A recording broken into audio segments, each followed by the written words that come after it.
Hi, I'm Derrick Jensen. This is Resistance Radio on the Progressive Radio Network. My guest today is Stephanie McMillan.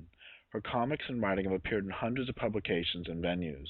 She's the author of 7 books, including Capitalism Must Die, a basic overview of capitalism and revolution, and creator of the new calendar 365 Daily Affirmations for Revolutionary Proletarian Militants.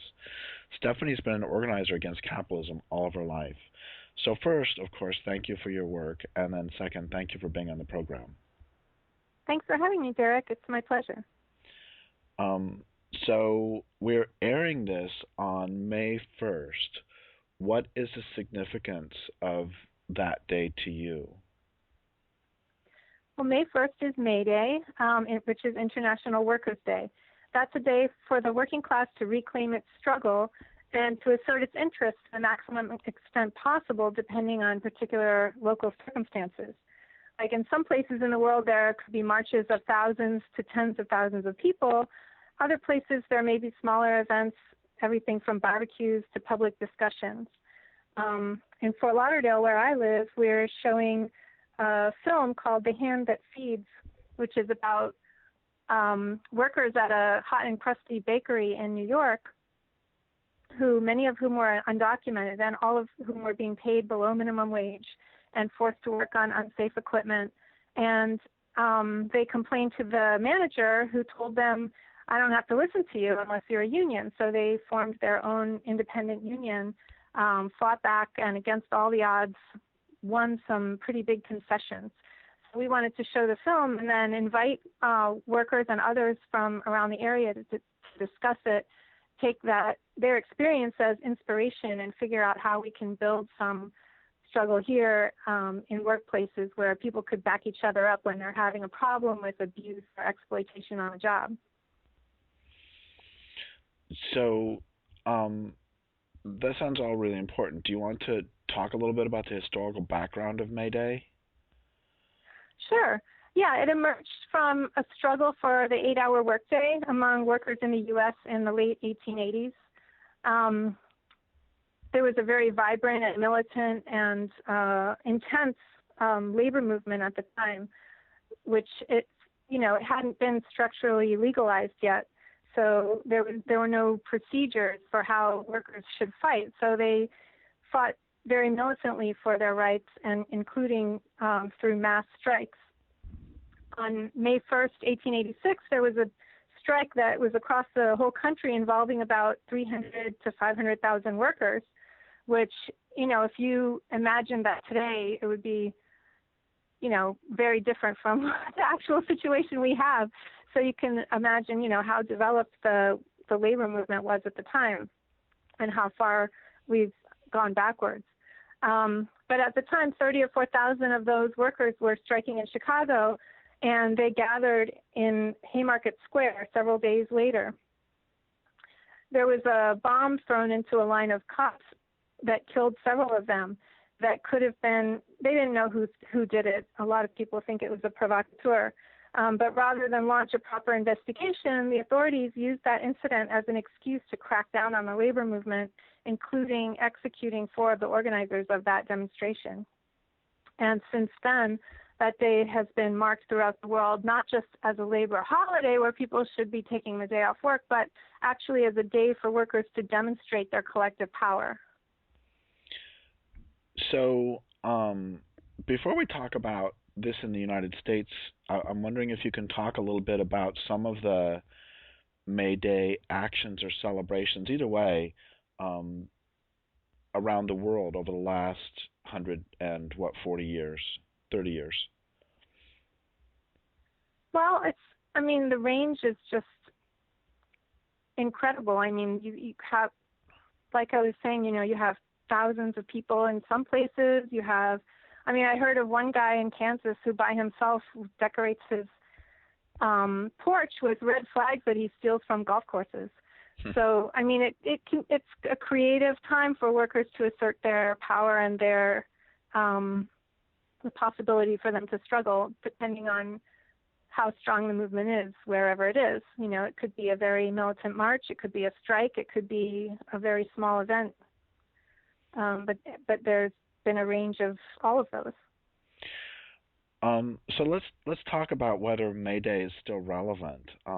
Many people talk about how the working class in the United States has shrunk and been weakened to the point of being incapacitated. And there's also the whole question of what has happened to unions. The contrast between 1886 and now with big unions. So is Mayday still even relevant? Yeah, many people say that, the working class is disappearing because things are going to be produced now by 3D printers or something, but somebody still has to run those and somebody still has to make those, and it's not robots now.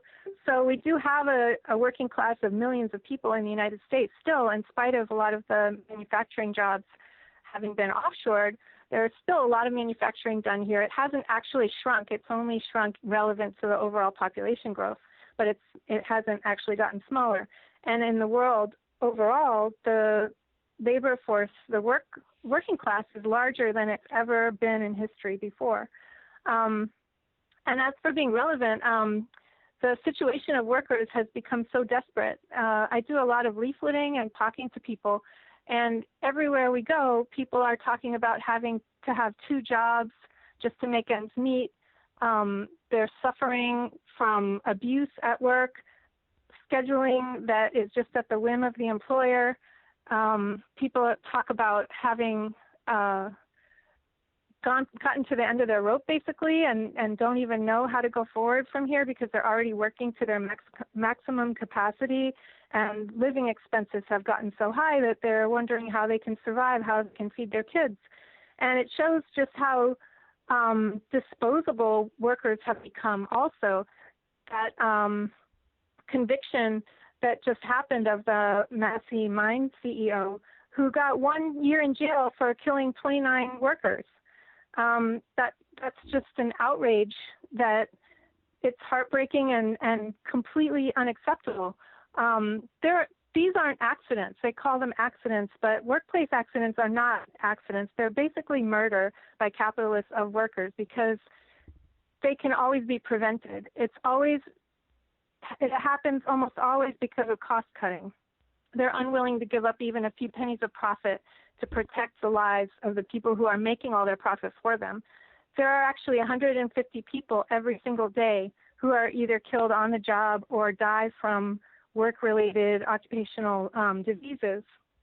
And I consider those people murdered by capitalists. And I think that we need to look at it that way. So I definitely think that it's relevant. Is that 150 people in the U.S. or worldwide? In the U.S. alone.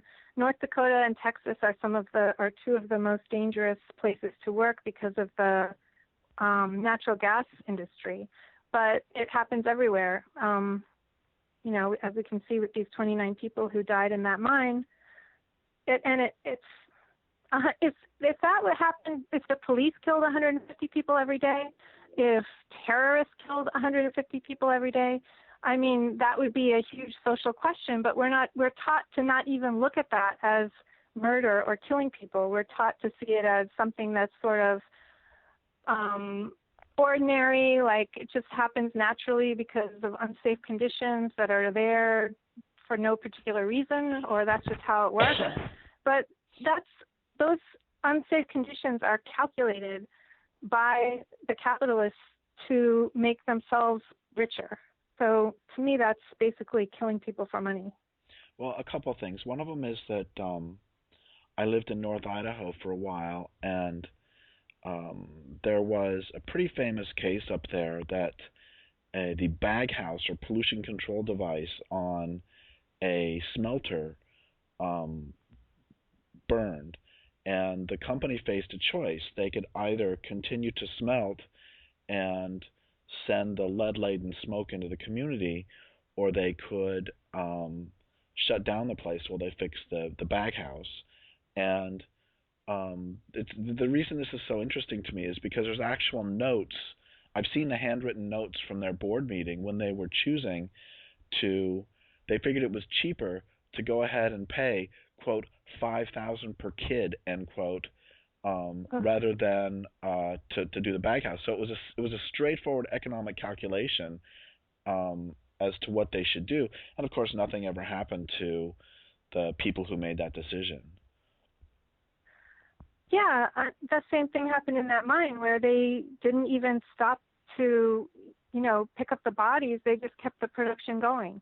That's what they always do. It's always cheaper to just throw people in the garbage and pretend like we're just objects and things than it is to give up, the profit that we would be making or that would be continued to be made in spite of us, lying on the sidelines. It's pretty disgusting. The second thing I wanted to mention is a couple of jokes I used to tell, which aren't very funny at all. And there's two riddles. The first question is, what do you get when you cross a long drug habit, a quick temper, and a gun? And the answer is 2 life terms for murder, earliest release date 2026. And the other one is, what do you get when you cross 2 nation states, a large corporation, 40 tons of poison, and at least 10,000 dead human beings? And the answer is retirement with full pay and benefits. And that's Warren Anderson, CEO of Union Carbide, Bhopal. Mm-hmm. And it's the same with Blankenship. It's the same with I thought that the guy at BP, Tony Hayward, I thought that he should have been tried for murder too. Oh, absolutely, yeah. And instead, he gets to have his life back as he wanted and go, disappear without having any punishment at all. And even when we consider not just the loss of life, but the suffering that happens at the loss of jobs, people who cut jobs get promotions and bonuses that even exceed the amount of wages they would have paid at those jobs in the first place. Like, cutting people's jobs is considered to be good for business. Well, which leads us to the question of, when you and I have talked about these questions before, when I ask the question, is Mayday still relevant? One of the things you do talk about, too, is offshoring. Do you want to talk about that? Yeah, offshoring, and also I think there's a lot of changes that have happened in the economy and the global economy in the past few decades. The globalization of production, which has led to the offshoring of jobs, paying, a race to the bottom of wages where companies will move their factories from one place to another at the drop of a hat just to save like a penny per product. And I've actually known people who worked with factories that saw that happen, like moving from Bangladesh to Malaysia because a shirt was a penny less from Malaysia. So there's that, and the globalization of the working class. I think we need to look at ourselves as a global class and start figuring out how to coordinate our struggles, because we're fighting against the same companies, the same capitalists across the world. And then there's also structural crisis. So just to be clear, so you're saying that in part because they are organized globally, that we should be organized globally too? Yeah. Okay, great. I just want to be clear. The capitalists are highly organized and on a world scale internationally, and we have to be even more organized, even better organized than they are if we're going to actually challenge their power over us and not to mention win.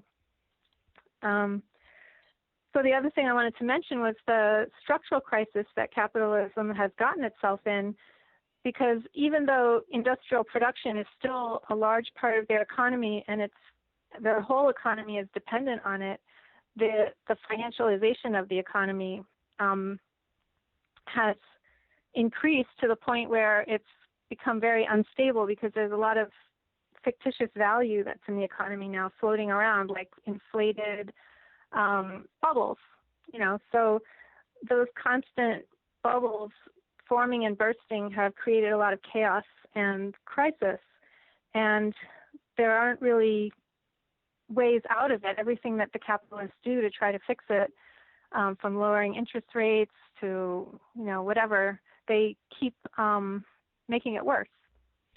So I think that we're at a point where, capitalism is in deep crisis. People are suffering a lot, and we really need to start, it's long past time to start, but we all need to get really serious about how are we going to move forward in this situation, or it's just going to keep getting worse, not for the capitalists, but for us, all of us who are suffering from capitalism. So before we go on there, there's a couple terms I'd like you to define. You said I don't quite understand them, and readers might not either. One, you said financialization. I don't know what that means, and the other one is, what do you mean by fictitious value? I don't understand either of those terms. Okay. Before I define those, I'm going to define surplus value, which is the new value that's produced in an economy that is embodied in commodities. And the reason that that's important is because it's the foundation of the entire economy. And the way that capitalists get it is through exploiting labor power. So when a worker goes into a factory and they're paid, $10 an hour or whatever it is, then they produce what is worth perhaps $100 per hour. So that extra $90 is appropriated by the capitalists, and that's what they use as that's a form of profit that they use to reinvest to keep capital growing. Wait. So just let's be really slow on this. So there's I work somewhere and I'm making jars, and and I get paid $10 an hour, and in an hour I make jars that then sell for $100. Is this what you're saying? Yeah. Okay, and so the $90 that the capitalist gets is what is called surplus value. Is that all right? That's right. Minus, some of it is for cost of materials, costs like blah blah blah. Yeah, the building rent, the electricity, and things like that. But the majority of it is just pure profit, and that form of profit is surplus value, and we call it that because it's value that's been stolen from the worker. They produce something that they don't get to keep. Okay. Sorry, go ahead. Yeah, so then there's this whole layer of the economy that has kind of been conjured up out of that. Like, if you look at the housing bubble, workers had to make those houses, and those houses had a certain value based on the labor power that they used to make it with. But through speculation and all the gambling that goes on in the economy, the actual prices went a lot higher than their value. So all that extra stuff in the economy, extra value that's shown, numerically, is actually not real embodied value in objects and commodities. So that's what creates this instability, because as soon as investors or speculators realize that everybody else knows that this value isn't really there, they all start dumping it and selling it, and then prices crash, and then that slows production down. And we saw that just recently also with natural gas production, where, the price, everybody invests in it, the price goes too high, and then they dump it, and then the price goes too low, and it causes all kinds of havoc economically. And a lot of times it results by workers getting fired, workers getting thrown out of the economy, large part of the economy not even based on them producing stuff. So it's always on the backs of the people, not really, the large investors don't really suffer. It's the smaller ones and everybody else. So I'm sorry, if you defined financialization in there, I missed it. Or was that whole thing financialization? I'm sorry that I'm being so dense on this. I just want to be really clear. I think what you're saying is really good. I'm just trying to make sure that we have the entire. It's like we have a good foundation for the rest of the pyramid, as it were. It just means essentially that the economy is based on finance capital, not industrial capital. So industrial capital would be like U.S. Steel, right? Right. So U.S. Steel is going to build steel beams, and we understand now that the workers get paid $10 an hour for $100 worth of steel, just to use the same numbers. And now financialization would be somehow Chase Bank comes in, or what is the financialization? How's that work? Well, that company on the stock market, what happens under capitalism is that the actual capital gets concentrated into fewer and fewer hands as companies buy each other up. they create monopolies in different sectors of the economy. So you have like one company producing 250 types of beer or whatever. And as capital becomes so concentrated, there becomes too much cash in the economy, and they have to put it someplace. So they basically pour it into speculation. So speculation is really what is inflating, and the overabundance of cash related to actual productive capacity is what creates these bubbles. And then where does this tie into fictitious value? Which is the fictitious value is the $100 for the steel instead of 10? Is that the fictitious value? No, that's real value that's been produced by the worker that's stolen by the capitalist. What's fictitious is when the company then trades for, let's say, $1,000 per $100 of value. Oh, so okay. You have the company that's worth a certain amount that the workers have produced, and then they put it on the stock market and people bid it up 100 times more than that. And we've all heard about when people are, there's all these various hedge funds and various companies that basically just, bid up all those values. And then how does all of this come together to as you've said, and this is true, crush the working class and throw whole sections of the masses out of the economy? How does the financialization and all these bubbles, how do they actually affect living, breathing human beings, whether they're in Bangladesh or in West Virginia? Well, it means that we're not really necessary to them as much as we were. They don't need us as customers so much, and they don't need us as producers so much. It's making the economy kind of immaterial. So it's a bunch of numbers floating around. Okay, I'm sorry to do this. I hear you, but a bunch of numbers floating around, you can't eat them. Ultimately the economy has to come back down to bread or bacon or even a jar. A physical thing, right? Yeah, absolutely, yes. And that's why part of the crisis is that's the root of the crisis, is that yes, they need that industry, and that industry needs to be valued in a real way. But there's so much that of the economy that's not that it's not actually real.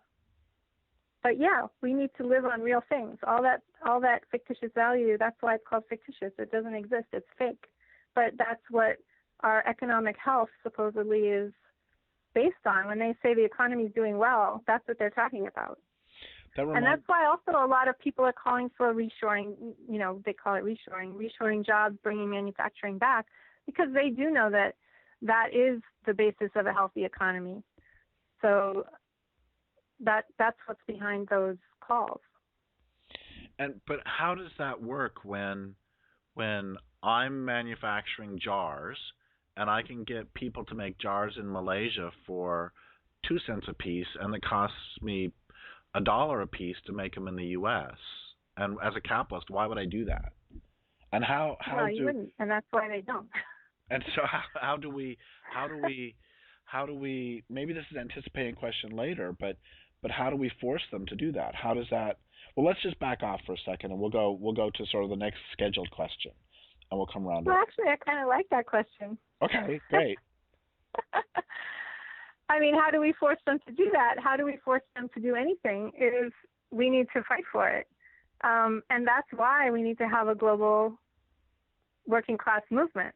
When you have workers in one part of the world who are getting 2 cents as opposed to, our $10, how do we actually force a global minimum wage so that companies can't do that? They can't chase wages lower and lower around the world and creating more and more misery, and actually forcing us to compete against each other to be the lowest paid worker. That's the position that we're in right now, is where we're basically competing for scarce jobs against other workers, causing all kinds of conflict and antagonism among ourselves, instead of uniting and figuring out how are we going to raise the bar for the lowest paid workers so that all of us can unite against our actual class enemy, the capitalists. Well, this reminds me of the book How the Irish Became White, which is a discussion of how when the Irish came over to the United States, a lot of them faced very difficult choices because they could, as they themselves were being severely exploited by the capitalists, they were then also they had choices of they could either act in working class solidarity with the free blacks in the North, or they could sort of join the white class by not having working class solidarity. And I wrote about this in Culture Make Believe and how it's very difficult on an individual level because, yeah, you can talk about working class solidarity all you want, but if you're starving and if your children are dying, you're going to go ahead and take whatever job you can for less.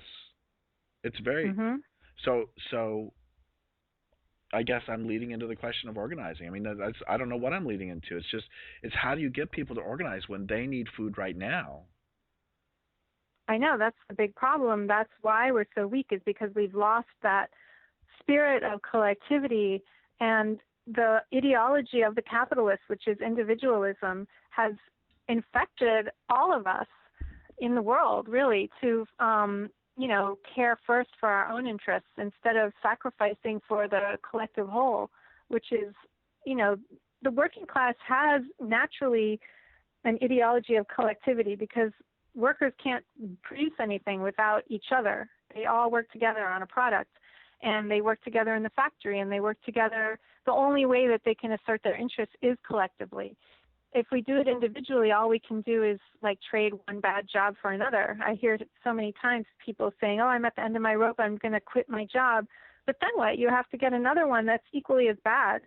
So, or we just suck it up, or just, try to cope on an individual level. That's just weakening ourselves and making everything worse for ourselves. So the only way forward is through class solidarity, and that's an ideology, a mindset, an attitude that we really need to bring back, and we need to be out there insisting upon it, stepping out for others when they're exploited and abused.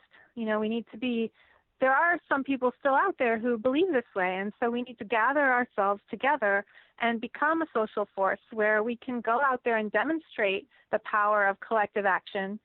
And hopefully, when other people see that who aren't convinced or who are too afraid to step out, when they see that they will be backed up and their kid won't starve because we've got strike funds and mutual support and all these things, then, that can only grow in strength. But we have to have the first people step out first, the ones who are the most determined to show that this can work. This reminds me of a wonderful line by Kathleen Dean Moore, which is, when people ask her, what can one person do, she always says, don't be one person. Oh, that's excellent. I like that. Yeah, because individually we're nothing. We're weak. We're victims. We get crushed like a bug. But if, the same action done by 10 people or 100 people, we can win these things. I've seen cases where even as few as 3 workers writing a letter together and marching it over to the manager has frightened the management so much that, oh, God, the workers are going to organize now, that they've caved in. Or people unionize at one workplace and another place at the same company gives everyone a raise because they're afraid of our organization. I was just actually this morning leafleting in front of a place where I'd been there a few times, and they had a paid thug waiting for us to threaten us and force us to leave. So, every single time that workers assert their power, you can see how afraid capitalists are of that, and by how strongly they try to repress it. So that actually proves that our strength it might be latent, it might be sleeping, but it is incredibly powerful when we start acting. Let's thank you for saying all that, and let's back up a second to that question that we started and then didn't really go to, which is, this radio show focuses on preventing the destruction of the natural world, and you've said many times that capitalism is killing the planet. Why does capitalism kill the planet? Yeah, that's our biggest problem currently, that humanity's ever faced. And if we don't solve that problem, if we don't get rid of capitalism, then none of this other stuff will even matter. So we really have to understand why capitalism is compelled to keep expanding and keep killing the planet if we're going to, figure out how to stop it. So it has this growth imperative that profit is its only goal, because because it's based on exploitation, which is extracting this surplus value from labor power, from this extra value that it takes from workers. Capitalism as a whole can't pay its workforce in one country, let's say, can't pay its workforce enough to buy all the products that they produce, because they're not paid as much as the products are going to be sold for, as much as they're worth. So it has to open up new markets, it has to expand, it has to push this stuff elsewhere, and it has to keep trying to get a cheaper labor force. So, and then not only that, but capitalists have to keep expanding at least as much as their interest payments are. So whatever the interest rate is also determining that. So capital has a motion and a life of its own, and it cannot stop growing, or it's going to not collapse, but have these structural crises where a lot of productive capacity has to be destroyed and then rebuilt and so on. So there's no way for the natural world to be protected under capitalism, because its growth imperative will force, it has the state also to ensure that it has the power to keep extracting at an ever increasing rate that isn't just a gradual increase, but is always a certain percentage over what has been expanded before. So it's like a rate that, it just goes crazy. It's not like under feudalism where they might expand slowly because as they deplete land, but it's a much faster rate of expansion that it's required to do. So they're willing to do anything to destroy the entire planet, to kill everyone. And you may think it's irrational, but capital doesn't have emotions. It doesn't have any kind of ethics except to concentrate itself and accumulate. And even capitalists themselves are basically stewards of capital. They act according to its needs. And you could have a nice person who really wants to save the planet, be a capitalist, and then they will have to act according to it. And they can't change its nature. They can't stop the process, even if they wanted to. This is one of the things that from even before I was particularly politicized, this is just something that's really struck me, is the whole question of who's in charge and how, Lewis Mumford talked about this with authoritarian techniques, where you have a social system is actually running the whole show, excuse me, and how we can all, it's just stunning to me that we hear this all the time, that this is the needs of capital. Or there's a great line by this Brazilian general when Brazil was a military dictatorship. Somebody asked him how the economy was doing, and he said the economy is doing very well, the people not so well. And that's exactly what we're talking about with all this, and it's just crazy. It's I've done all my books, you've done all your books, and it still just strikes me as completely nuts that we have a social system that is not actually alive, or you can talk about it as being alive or whatever, but it's not a real thing. It's just a social system, but it's not. But the real living beings are being harmed by this non-living social system. That's just nuts. Yeah, it really is. Yeah, and we need to understand it and how it works if we're going to actually try to destroy it, because it does need to be destroyed. It can't be just reformed or stopped. And we have to understand who can destroy it. Like, a lot of us can understand it, and we can talk against it, and we can declare ourselves against it, be anti-capitalist, but that's not enough. What actually has to happen is the only class that can actually end capitalism is the working class, because they face it in an antagonistic relationship every single day of their lives, where their energy, time, labor power is being stolen. And if it's they do it by paying by paying wages, through the wage system, and paying less than the value of what they produce. So the workers are wage slaves, and if they emancipate themselves from wage slavery, that destroys capital. So the working class collectively as a whole, emancipating itself from wage slavery, from exploitation, and the production of surplus value that gets taken by capitalists, is the only way that capital can be destroyed as the material that it is, and also as a system. And it's the only way that a possibility of anything else an alternative system can even be conceived of. People have a lot of different ideas about a new kind of system that they can sort of like change this one into, or reform it into, or just make some tweaks or whatever, but that can never happen. The only thing that can bring a new system, a new alternative into being, is if the workers take control over production and over the entire political system, because the political system is what allows you to control production also. So there's, that's a big task, but it's what we have to do if we're actually going to stop capitalism from destroying the world. You've talked about destroying all of capitalism's structures of reproduction at economic, political, ideological spheres. Can you talk about that a little bit more? I don't really understand what that means. What are historical structures of reproduction? Capital is not just a number, it's not just a quantity of wealth, it's an ensemble of social relations that we live under that include the economic relationship, the antagonistic relationship between labor and capital itself that happens in the sphere of production, the economic sphere, and then it has the political sphere, which is power over how things are produced in society. Okay, wait.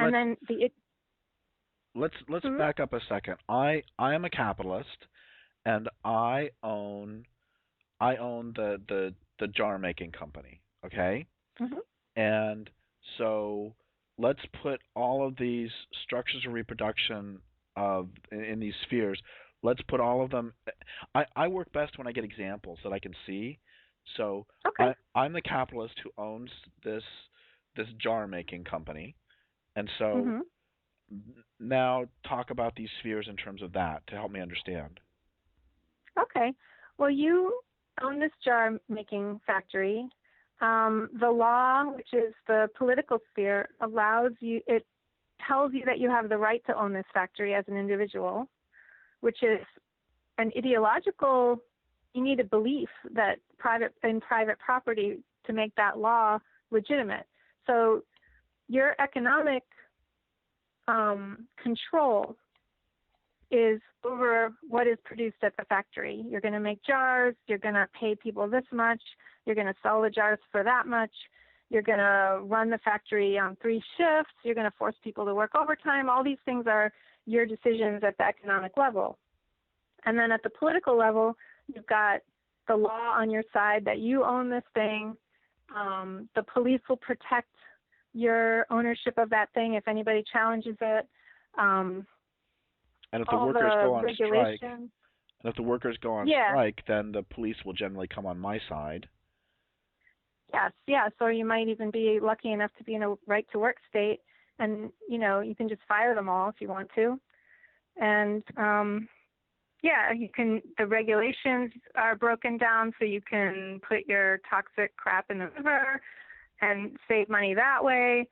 So the whole political system, the law, the enforcement, and all that stuff is on your side. And then ideologically, the whole culture has been conditioning us to believe that this is all okay, that you have the right to private property, that you have the right to control what's produced, that you have the right to decide for people how much they're going to be paid.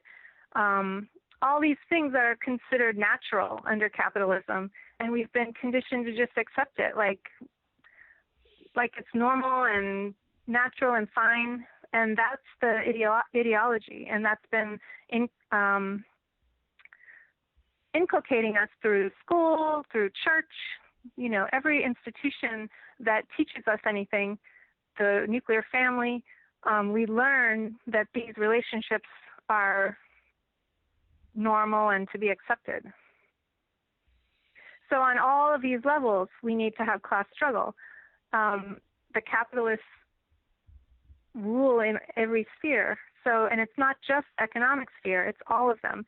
So we have to wage struggle in all of those spheres to show how this is not acceptable, it's not enforceable, and it's not going to be tolerated.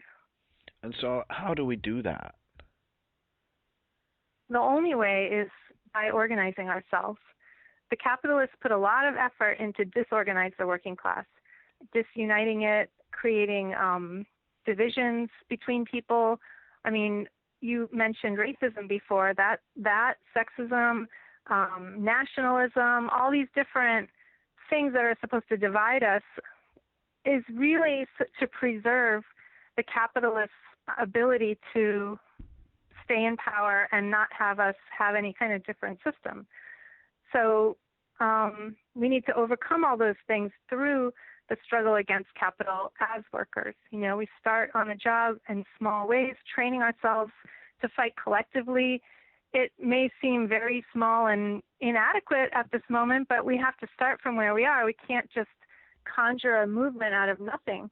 We have to start from basic unity building, in the workplace and asserting our rights, learning how to speak up when we're being violated, learning how to speak up for each other and stand with each other against the boss, learning how to not identify with management, to see them as an enemy, the enemy that they really are. One of the things that's really striking me as we're having this conversation is that so many indigenous people have said to me that the first and most important thing we have to do is to decolonize our hearts and minds. And it's sounding to me like, as well as organizing, this is the first step really, it sounds to me like you're saying something very similar, that the first thing we have to do is drive individualism and capitalism out of ourselves, not as an individual. That act is not, that doesn't do anything to capitalism itself, but that's a really important thing, to see them as the enemy so that then you can start to organize properly.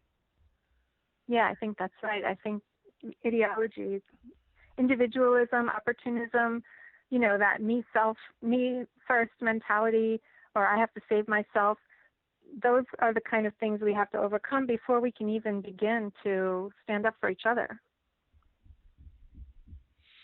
So we have about 3 or 4 minutes left, and I have 2 main questions. One of them is, how do listeners become involved? But before that, are there other topics you want to talk about for like a couple minutes to hit them really quickly that I haven't asked you the appropriate questions for? No, I think your questions have been really great. I think our discussion has been pretty wide-ranging. I do encourage people to begin organizing wherever they are, especially in the workplace. But if they aren't workers, then there are still, there are a lot of things that can be done. Supporting workers' struggles, also exposing the nature of capitalism, talking to each other. I mean, the first step in organizing, people always ask, is like, what do I do? But the very first step is finding somebody who is like-minded. So going out there, talking to people, it starts with one conversation and building unity. It's a long and tedious process, and I want to encourage people not to get daunted by that or discouraged by how long it takes and how hard it is, because it really is our only option, and there aren't any shortcuts to this. So in terms of how... Mhm. be really tangible for me. So in my fictitious jar factory, there is a person who is listening to the show who is a who works at the jar factory, who is not happy with the fact that, I mean, I don't know why they're not happy. I'm the job creator, you know? Anyway, and besides which, I contribute to lefty causes, so what's the big deal? Anyway, so there's a worker there, or there's a person, a human being there who works at it. So what? How do they start this process if they're just, I mean, they're working on my assembly line for jars. What do they do? How do they start? Well, on their lunch break, talk about how, why are we forced to work overtime when we're not being paid time and a half and we're only being paid X amount? Or why, the boss yelled at somebody, it wasn't fair. They didn't do anything wrong, so we should say something about that. I mean, it starts that small and that granular. But you also asked how people could get involved, and I have 2 or 3 different suggestions. In terms of if you're having issues at work and you want to organize in the workplace, there are many organizations that do that, or you can form your own, but we also have one called Workers' Struggle that we're starting to build in Fort Lauderdale and other places, and you can look us up at workersstruggle.org. We also have a rapid response network for people who are interested in being contacted when violations happen on the job and they need outside support. And that actually has resulted in several grievances being addressed when people have done mass emailings or phone calls to a company or embarrassed them in some way. That actually has been pretty effective. So that's another way to get involved. And either way, I would like to invite people to email me, and I can hook you up with either of those options. And my email address is Steph, STEPH, @minimumsecurity.net. Well, thank you. Is there anything else you want to say to people before we sign off? Let's all struggle for a Mayday that is vibrant, determined, and militant. Happy Mayday. Well, thank you. Thank you so much for your work, and thank you for being on the program. I would like to thank listeners for listening. My guest today has been Stephanie McMillan. This is Derrick Jensen for Resistance Radio on the Progressive Radio Network.